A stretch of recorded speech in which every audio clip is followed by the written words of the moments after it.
पिछले 3-4 हफ्ते से सेंसेक्स हो या फिर निफ्टी हो, देखकर आपको लगता होगा कि बाजार तो बिल्कुल ठंडा पड़ा हुआ है। यहां तो पैसा आपका फंसा पड़ा हुआ है, लेकिन ऐसा है नहीं। जिसे कमाना आता है वो अभी भी बाजार से पैसा भर भर के जुटा रहा है। अब देखिए ना, 3 महीने में 12 QIP आए, करीब 32,000 करोड़ रुपए जुटा चुके हैं। हर हफ्ते 4 से 5 IPO आ रहे हैं, सब ठीक ठाक लिस्ट हो रहे हैं। यानी बाजार में पैसा है। मेटल सेक्टर को देख लीजिए, स्मॉल कैप मिड कैप को देख लीजिए, सब ठीक ठाक कमा के लोगों को दे रहे हैं। लेकिन ये भी एक हकीकत है कि बड़े बड़े दिग्गज जो IT सेक्टर के नहीं हैं, जिन्हें AI से लेना देना नहीं है, वो भी निढाल पड़े हुए हैं। यानी बड़ा पिक्चर देखें तो बाजार में टेंशन है और ठीक ठाक टेंशन है। और सबसे बड़ी टेंशन इन दिनों जो है वो है US बॉन्ड यील्ड का, इसका बढ़ना। इसके अलावा अगले महीने फेड के फैसले पर भी नजर अभी से टिक गई है, जो आने वाले दिनों में बाजार की दिशा तय करेंगे। हालांकि इन सब के बीच एक सच्चाई ये भी है कि पिछले कम से कम 1 साल में ये महीना एकमात्र ऐसा महीना है जिसमें अब तक मंथली बेसिस पर FI नेट पॉजिटिव है। इसको कैसे देखा चाहिए? हालांकि एक और टेंशन है, वो है क्रूड। कच्चे तेल की कीमत पिछले एक हफ्ते में 85 से $95 तक पहुंच गई। यानी बाजार में मौका भी है, धोखा भी है। तो ऐसे में आपको करना क्या है? आज आवाज अड्डा में करेंगे इसी पर खास चर्चा। नमस्कार, मैं हूं लक्ष्मण राय और चर्चा में शामिल हो रहे हैं हमारे साथ बेहद खास मेहमान। पाइपर सैरिका के फाउंडर और फंड मैनेजर अभय अग्रवाल साहब हैं। US से हमारे साथ जुड़ रहे हैं एनसिड कैपिटल के मैनेजिंग पार्टनर अनुराग सिंह साहब, रॉकस्टार कैपिटल के मैनेजिंग पार्टनर अभिषेक अग्रवाल साहब और मार्केट एक्सपर्ट अनिल राय जी। और देखिए, आज के शो की बड़ी खासियत यह है कि सारे गेस्ट के नाम A से शुरू होते हैं, सिर्फ मेरा ही नाम L से शुरू हो रहा है। पता नहीं, मैं सोचा कि कोई तरीका निकालूं, A से शुरू कर दूं, हो नहीं पा रहा है। सब मैं L, बाकी सब A। तो देखते हैं, लगता है सबकी राय एक जैसी ना हो जाए। शुरुआत अनुराग सिंह साहब आप ही से करना चाहूँगा कि इंडिया में हम लोग बैठे हैं, लेकिन चर्चा आप ही की होती है आजकल कि US में हो क्या रहा है, वहाँ का बॉन्ड यील्ड का क्या होगा। कभी जापान की तरफ से टेंशन आ जाती है, फिर कभी होता है कि इन्फ्लेशन है, क्या हाल है वहाँ पे, फिर अगले महीने फेड पे चिंता है। लेकिन सबसे पहली बात जो तत्कालिक हम लोग जानना चाहते हैं कि आपके यहाँ बॉन्ड यील्ड का चल क्या रहा है मामला? तो लक्ष्मण जी नमस्कार। देखिए, ये कॉमन ट्रेंड है हर जगह और ये हम पहले से सुनते आते हैं। जैसे कुछ भी मसला हुआ कि विदेशी, सो यूजुअली सरकारें कहती हैं विदेशी ताकतों का हाथ है। तो मार्केट्स में विदेशी ताकतों के नाम पे अमेरिका पे सब डाल दिया जाता है। देखिए, ठीक है, but I don't think American market इतना इम्पैक्ट कर रहा है इंडियन मार्केट को आजकल। बट बहरहाल बॉन्ड यील्ड की कहानी ये है। देखिए, फेडरल रिजर्व में जो केविन वॉश का रेजिम चेंज हुआ, उसमें it's a landmark now and I think people should get used to it. वो अब तक का जो फेड था वो करीब करीब 20-25 साल से कह लीजिए, और स्पेशली 2008 के बाद से उन्होंने ये स्टैंस अडॉप्ट किया था कि हम मार्केट को गाइड करेंगे एंड उनकी एक्सपेक्टेशंस को एंकर करेंगे about interest rates, long term, short term. At the same time हम अपने ट्रिगर्स बताएंगे कि कब इंटरवीन करेगा फेड, और बेसिकली गाइडेड रखेंगे मार्केट को। सो तो उनका गोल था कि हम मार्केट को सरप्राइज नहीं करेंगे, specially after 2008, right. At the same time जो उन्होंने नहीं कहा बट वो हुआ, विच वाज के उन्होंने तकरीबन रेट्स को जीरो रखा for a very long time. Guide तो करके रखा उन्होंने, लेकिन उन्होंने इन्फ्लेशन हुआ भी नहीं बहरहाल। तो जो टेम्परेरी मेजर था 2008 के बाद रेट्स को जीरो कर देना, वो उन्होंने बहुत प्रोलॉन्ग्ड टाइम तक चलाया। तो तकरीबन वो 2022 तक तो चला। बीच में 17-18 में कोशिश की उन्होंने, लेकिन देखा कि मार्केट्स उसको पॉजिटिवली रिसीव नहीं करता है। बहरहाल, नाउ ये केविन वार्श ने जब चार्ज लिया तो इन्होंने 2 बातें ब्रॉडली रखी। पहली बात, और वो बिल्कुल जायज़ है, आप देखें कि 3-4 साल से जो उनका डॉट प्लॉट होता है वो एकदम हेवाया है। उसकी प्रेडिक्शन कुछ करते हैं, होता कुछ है। तो उन्होंने कहा फेडरल रिज़र्व को भी कोई इनसाइट नहीं है कि फ्यूचर में क्या होगा। जो करंट डेटा है वो मैं भी देखता हूँ, आप भी देखता है, मार्केट भी देखता है। Everybody can make their conclusions, but federal reserve का काम आपको गाइड करना नहीं है। Rather we will be guided by how the market thinks. लेकिन मार्केट की थिंकिंग को हम इंडिपेंडेंटली चलने देंगे। अब पहले की तरह से फेडरल रिजर्व क्या बिहेव करने वाला है, उस पर मार्केट अपने आप स्टैंस अडॉप्ट करता था। I am talking about the bond market.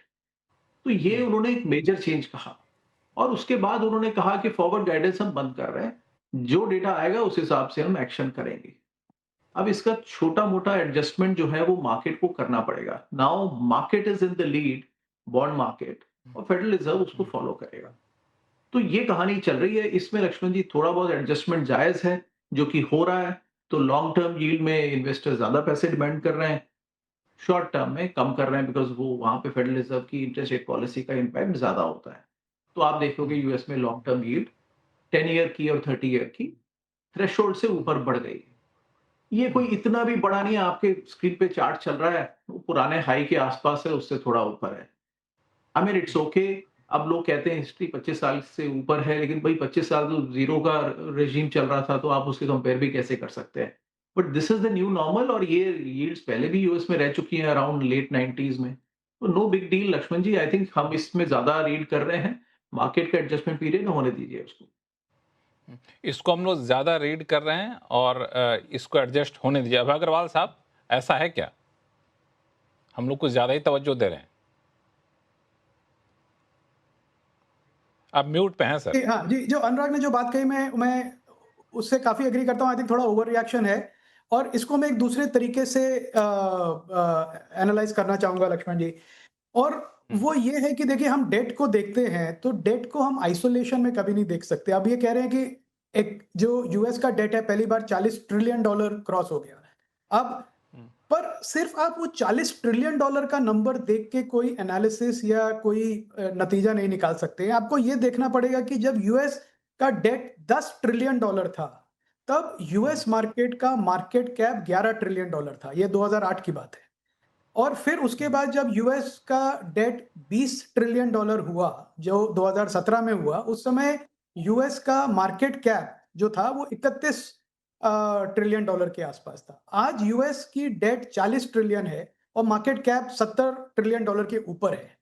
तो अगर मैं इसको प्योरली डेट इक्विटी पर्सपेक्टिव से देखूं, तो जो यूएस ने अपनी ग्रोथ फंड करी है, वो ज़्यादा डेट लेके नहीं करी है, बल्कि जो मार्केट कैप क्रिएट करा है यूएस मार्केट ने, उसमें डेट का ज़्यादा कंट्रीब्यूशन है नहीं।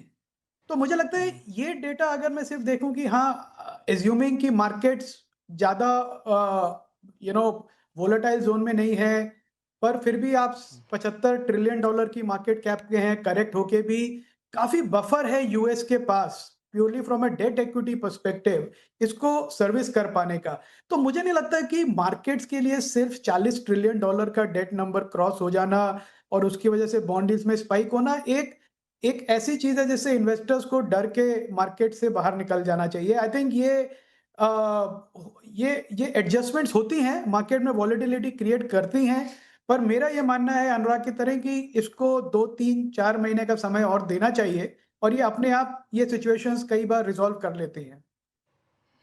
इसमें दो चीज़ें बिल्कुल साफ-साफ समझना चाहूँगा। अभिषेक अग्रवाल साहब, आप थोड़ा बताइएगा मुझे, फिर बाकी आप दोनों के लोगों के पास वापस आऊँगा मैं।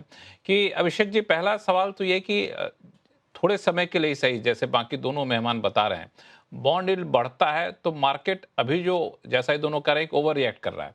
तो ओवर रिएक्ट करना बंद कर देगा, जो सच्चाई है वो स्वीकार कर लेगा, फिर अपने चाल पे चलना शुरू कर देगा?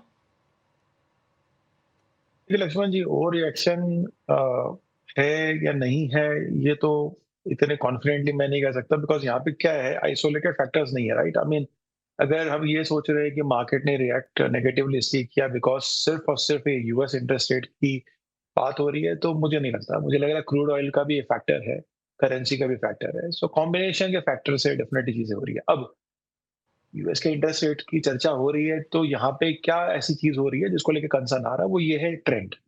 जो राइजिंग ट्रेंड है वो ये दर्शा रहा है कि अगर ये एलिवेटेड लेवल पे रहा, तो फिर इसका इम्प्लीकेशन, एक आप रिस्क, जो परसीव्ड रिस्क है इमर्जिंग मार्केट्स के ऊपर, वो बढ़ती हुई दिखती है। इसीलिए हम बार बार देखते हैं कि करेक्शन आ जाता है। जैसे कि यूएस की जो इंटरेस्ट रेट है वो globally risk free interest rate के तौर पे मानी जाती है। इसका मतलब है कि आप इसके बाद आप किसी भी मार्केट के अंदर में अगर पैसे लगा रहे हैं, और इंस्ट्रूमेंट जैसे भी लगा रहे हैं, तो उसका रिस्क प्रीमियम वैसे डिसाइड होता है। अब इमर्जिंग मार्केट में इंडिया आता है, अब अगर वहां पे अगर यील्ड हार्ड होगी, तो बट ऑब्वियस है कि हमारे यहाँ पर जो एफआई का पैसा आता है, वहां पे उन्हें फिर सोचने पे मजबूर हो जाना पड़ता है कि इक्विटी का जो ये प्रीमियम बढ़ जाता है, वो जस्टिफाइड है क्या, specially on the growth front end market के वैल्यूएशन फ्रंट से, स्पेशली जहाँ इकोनॉमी भी मैक्रो लेवल पे जो है थोड़ी सी अभी जो है वो एक डामाडोल जिस सिनेरियो में है, जहाँ पे crude actually is the bigger factor for us. तो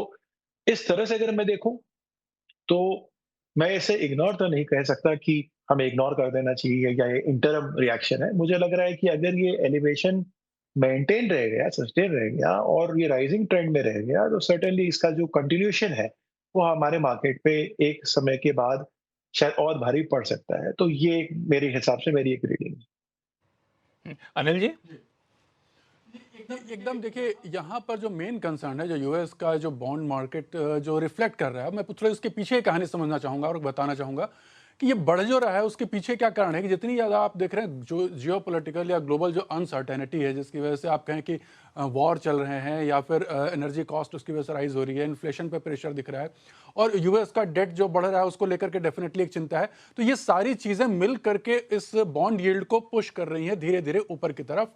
लोग जो है थोड़ा सा कॉशियस हो रहे हैं, जिसकी वजह से इसकी जो है रेट धीरे धीरे बढ़ रही है।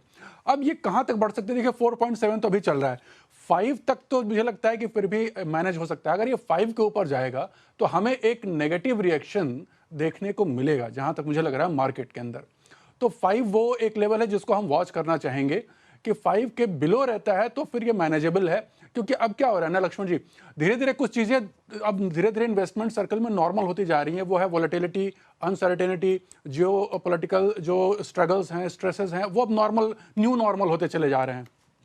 अब इवन ऑयल कॉस्ट को भी लेकर के भी बहुत ज़्यादा नहीं, क्योंकि मान के चला जा रहा है कि अब ये ऐसे ही चलता रहेगा, थोड़ा बहुत ऊपर नीचे के साथ साथ जो है वो अब ऐसा नहीं होगा कि एकदम $70 पहुंच जाए या फिर एकदम $72 पहुंच जाए। तो धीरे धीरे बाजार इस चीज़ को अडॉप्ट करने की, एक्सेप्ट करने की कोशिश कर रहा है। लेकिन फिर भी हाँ, कुछ लेवल्स हैं जिनको बाजार वॉच करता है, जो कि अगर मैं US 10 ईयर बॉन्ड की बात करूँ तो वो 5 का जो लेवल है, अगर ये 5 के ऊपर निकलेगा तो डेफिनेटली एक अलग रिएक्शन देखने को मिलेगा, जो कि मार्केट के लिए थोड़ा सा सही नहीं रहेगा।